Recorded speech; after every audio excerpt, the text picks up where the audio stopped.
All right, even more. I started thinking about some recent stories that have come up and kind of trends in stories. So the Big List, an old blog about female school workers that were molesters. That old blog is now a movement of finding diddler teachers, and especially women, that because we don't think this exists, it's supposedly a myth, but now we're finding that it's much more widespread than we ever thought. And it's going to become one of these things that it's going to change the understanding of the psychology of crime. This is a major reason why liberals are supposedly these people who want to do different reforms to the criminal justice system, this, that, and the other. Now it's starting to become more and more clear that the kind of, like, say, cracked white women that get into, like, protesting in Gaza and stuff like that, they're very, very likely to be, like, deeply criminal. That they would harm children. They would harm the children in the old. And that's one of those things, like a really uncomfortable part of what's been kind of seen about that, is that it's like, no, that's who, when you have female criminals, that's who they go after because of the ease, because criminals, they're not virtuous, they're lazy. So they're going to try to go for the easy mark. But the people would be, that's just pure evil to go after. Yeah, that's the issue with female criminals. Is there something even more horrid and evil about it? When the best of us do the worst, what does it say about us all? Something like that. And this is why there's no longer this kind of this thing like the right no longer just sort of praises female virtue anymore. Like this just isn't considered a thing. That they're not better than men in some kind of way of morality or goodness or something like that. That the right wing no longer, like a portion, the young portion of the right wing, the manosphere, they're beyond this. They're like, no. We're going to have to start using some adaptation, some science now. We're going to adapt to the present era of time, and not going on this kind of antiquated, pussy-thirsty romance of Englishmen, that can't help but just praise women. So now, more and more, the scrutiny on teachers is going to start happening. And this is going to be a huge deal. This is going to be the battle of battles, because now, of course, it's turning out that the teachers union, the teachers unions nationally, at a national level, what was it? It's that Weingarten, I think. She's demanding, what do you call them? Mass asylum for supposedly these refugee / immigrants that have come through the border, that we need to just give them mass asylum. That's what the teachers union wants. See, there's nobody in America has that power. No governmental agency, no person, no office can just do that. A person has to go through a process of naturalization that doesn't matter to teachers. See, that would be detail, that would be like reading things, and that doesn't matter to teachers. All that matters to teachers is that they get fucking paid, and they get paid more and more and more, even though they demonstrate less and less ability to deliver the services. And so openly making that a job that you kind of understand, my bosses are the people, and they're a really awful boss that is okay for a while, until they clean their act up as an entire group. We get to bully them, and the bullying will continue. It's just gonna, until they clean their fucking act up. And And I mean, when you have kids showing up at Ivy League universities that still need to be brought through the math of the junior year in high school, it just says a lot. That these are supposed to be the elite most of the elite most. And it's like, no, you're going to have to put them through advanced algebra again. And so it's how much credibility and legitimacy does what you're about really hold. So, Democrats, we're associated with Antifa, with BLM, with the school teachers. Oh boy, great. Ooh, boy, yeah, that's the deal. I want what they're having, right? And so at this stage, it's one of these things of like, okay, you guys got to figure out something you're going to hang your hat on as a party that's like successful and it works and people want it. Because now the beauty of it is that people don't even want the white girls. This is the one where it took me a while I'm like, holy shit, it's gotten to the point that like yoga bitches can't give it away.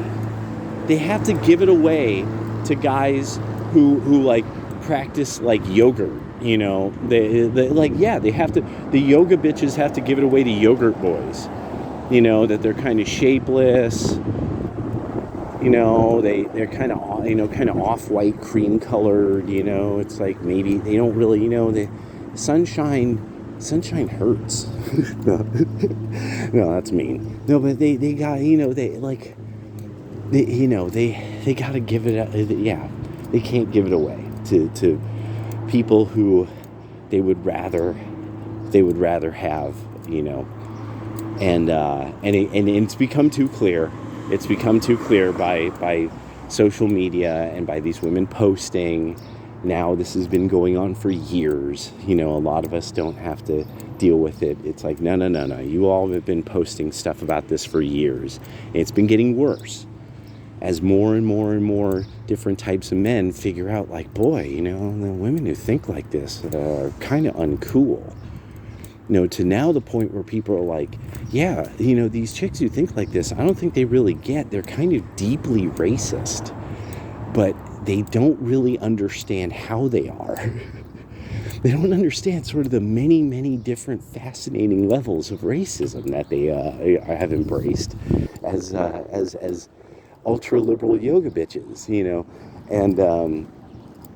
and so we're now, it's this thing of like that the right, we're sitting back and kind of watching, kind of like, oh my gosh, like look at that just collapsed. Oh, look at this trend is so, because so many of us saw the 90s and 2000s, we saw various trends and styles and things about society change such that we were like, oh, well, and remember, a lot of people who are right of center, the thing is, we didn't really have that great of a problem with society changing. The right is inherently adaptive, because it has a basis from which it can adapt. The left has no basis. There's nothing to it. They're just constantly wrapping themselves around the era. They're not like paper. They're not like foil. They're not like water. It's just kind of whatever material they are at that time, wrapped around the fashions of the day. They're not like some type of substantial form of thinking that then adapts itself to the fashions of the day. And that's one that there will never be a way back from that one either. It's something that the left doesn't like because it's inherent to the left, that they have nothing to themselves. All they are is sort of anti whatever is established. And yeah, they're anti-establishment, and so they want to tear down the structures, and stuff like that. And but the problem that they have is that there's no base. They can't tell you what kind of world they're going to build. another thing that actually ruins the credibility. They can't point to any period of time that they like. It's really important. There's nothing that they could say, remember this, remember how good it was. They're not allowed to. By their very ideology, they're not actually allowed to look backwards with any fondness. It's always looking back in anger and resentment at how everybody was treating the hoes. treating the blacks and the hoes, you know. They were whipping the blacks, pimping the hoes, you know. That there were no Hispanics. They didn't allow Spanish, you know. The right can go, but, you know, could be like, yeah, wasn't it better in the 1990s when we were all having fun and we all liked each other?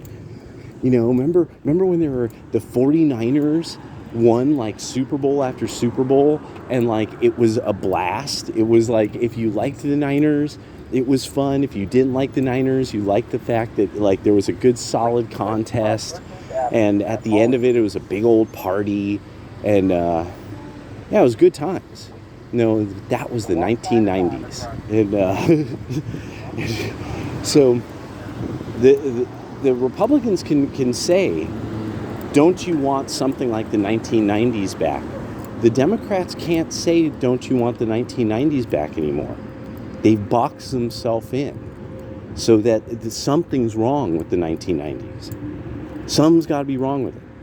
So they box themselves into this situation that it's like there's no period of time that they could say was good. And still, the GOP is still missing something too. The GOP is not pointing out how it's like all they've got to do is point out this is what democracy looks like. That's all they need is that audio from protests, and then show the Democrats protesting. Like, this is what to them, this is what it's supposed to look like to them. And you just show the violence, you show the fireworks being used as explosive technologies against people. You show the Battle of Berkeley. You just have lots of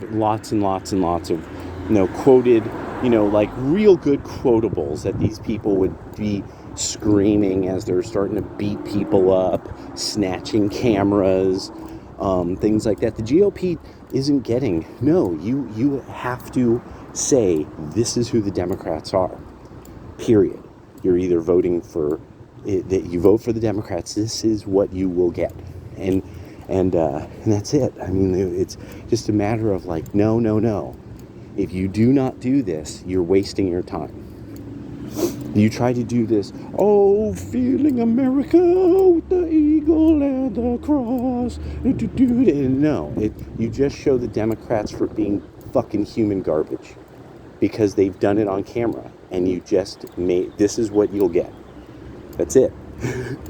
Once you do that, you win, because there's nothing they can't say we don't do that. They can't say we don't do that. And especially, you go to all the ugliest stuff. The teachers union, teachers defending Hamas. You point out these people who defending Hamas. You do that one. You do it all. You drag them through the mud. You don't wait for independent media to drag. No, you make ad campaign ads where you drag them through the mud, cover them in their own shit. If whoever's working on the Trump campaign, they should be hitting up everyone on every Discord on the right. You got old clips of these guys busting people up, busting shit up, lighting shit on fire. We want it. And you just, this is all they are. This is all they can do. They can't do something else. They can't teach. They'll do anything they can to get some sweet government job. You have to pay them because they don't believe in actually earning a living themselves. All that kind of business. And you just make it ugly. because you shouldn't expect them to vote for you. You should make it ugly. Make it, no. You want to vote for the fucking Hamas and shit? You want to vote for these guys in masks? Go for it. No, fuck you. and he really, because everybody wants to be in the exclusive club. Everyone wants to be in the exclusive club, but people don't trust the gang. So Republicans need to be this exclusive club of good people that are opposed to the local commie gang, and then you present it as that, and you even point out, like, and then you make a joke one. The best kind of ad that the GOP could make is a joke ad that you make tourism ads for Oakland, for San Francisco. You make tourism ads for Portland. You make tourism ads for Washington. You make it. You slap them. That's how it works. You go to Ted Wheeler and you slap him across his scrawny grill, because that's happened to him before. He's been punked out. Don't worry. Ted's a punk, and he likes being punked out. If he didn't like it, he wouldn't allow for that to be like the norm of his life. But you end up just, going after him in this way, that you do like this really mean tour of Portland and what you'll get if you live there, and blah blah blah, and you make it real funny. You have a contest. You actually have a contest with, like, people make memes and stuff like that. And people can make them, and it's like, the GOP, you ask, hey, can we use this? Blah, blah, blah. Could people submit, like, a good, funny little bit like this? Yada, yada, yada. And you'll get overwhelming amounts of them. Or you just literally run a contest and you just start putting them onto your various feeds on YouTube. You put them on your feeds on Twitter. Put them on your feeds on Insta, and if it's hashtagged, tour of this place. Now you see, the left will try to then post something in opposition. Oh, here's my tour of Seattle, tour of this and that, and so they'll try to post something in opposition, and it will only be funnier, because it's always funnier. When the left tries to come back, it's always funnier. We just love when they fuck up. It's so good. It's so funny. Like, we really love seeing them try to like give a zinger back, and then we're like, oh really? And just like older brother Eddie Haskell, we just give him the business. We just give Beav the business, and Beaver and Butthole, we just give them the business. If anybody knows that reference. But that's one way that you do it. And you see, and you make sure you do this because you have to insult the Democratic mayors. They don't understand anything else. Like, one of the ways you really win in Oregon is that you mock Ted Wheeler and Katie Hotek. You mock them and you win here. Because then you have people who are like, yeah, I hate Wheeler and Hotek, and they'll then you draw the line. They know, okay, you get it. These two suck. Got it. And so that's it. I mean, you have to start drawing the line. It's not a matter of, we need to leave the door open for people to still, no, you close the door and you make it, mock the left. They don't understand anything else. You mock them ruthlessly. You make them feel like they did when they were kids. You make them feel like they're goofballs who look weird and are saying something crazy because they don't understand anything else. They've shown this to you. They've shown you, like children, they believe that you should be able to use force to make people do what you want and think what you want. They believe in reconstructing the legal structure of the country so that you can't say what you want. They believe in making you take experimental drugs, and then when their giant plan, when they go along with the forces of Cobra, when they're duped by Destro, Cobra, and Serpentor, and they're like, oh, this was a plot to eliminate humanity? Oops. Well, it's cool, right? I mean, like, we didn't, like, know. Like, nobody knew. Like, you didn't know. It was only, like, Alex Jones said so, and, like, all of you were saying that this looks like a plot to eliminate humanity. But, I mean, come on. Like, what did you really know? Like, oh, my God, I'm Neil deGrasse Tyson. You couldn't have known anything because you're not, like, science guy like me. Look at my afro. It's scientific. Scientific chomo stash, bro. So that's where now my mind is at with, it's just now this opportunities galore to have fun. Because you see, you got to do it for the lols. That's the whole point. Don't be too serious. Do it for the lols. And you got to do it for the lols. If you don't make it funny, it doesn't land right, and you want the left to cry. So it's got to be funny. It's the only way it works. So enjoy it. Enjoy this period of time and mock them. Mock them even more ruthlessly. Like Matt Walsh should regularly bring back the hippie guy. He should regularly bring back the boyfriend, the hippie boyfriend. And the hippie boyfriend keeps going through all these experiences of, like, the left and trying to, like, write it off as, like, oh, this is cool. No, this is okay. Like, over and over and over. It's really, Matt, that character was gold, dude. You need to bring that character back. It was too good. You nailed it too hard. Or, like, daily, every week, like, that character, like, has his point of view on things. The enlightened point of view, the enlightened stance, you know. It's that character, and today on the enlightened stance, and he's, like, doing some goofy looking yoga pose. That's what I'm talking about. Yeah. You gotta have fun. You gotta have fun, or else you can't mock the left and make them cry.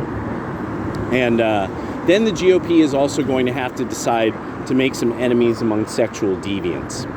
A lot of what's going on here is the destructive power of psychopathic sexual deviants and other forms of, like, lightly insane people. And if you aren't ready to insult people for being insane, then you're not playing to win. If you're not willing to associate the Democrats with what they like associating themselves with, quasi-insane sexual deviant people, then you're not ready to win. And you're going to have to be ready to win, which means you're going to have to be ready to establish some enemies. And you didn't want it. Remember, the right doesn't think this way. The right are Christians. They want to proselytize and convert people to the right way. They want them to join the church. That's the whole point. Not you're going to vote this way because otherwise you're voting for Nazi demon Musso Hitler, like Musso Trumpo Hitler. You know, it's a no. The right believes in trying to convince people to join. So what you need to do is you need to be willing to insult people and make them feel shame for being a part of Team Freakazoid. Yeah. So just some thoughts I was having, and I'll talk to you guys later. Got some banking to do.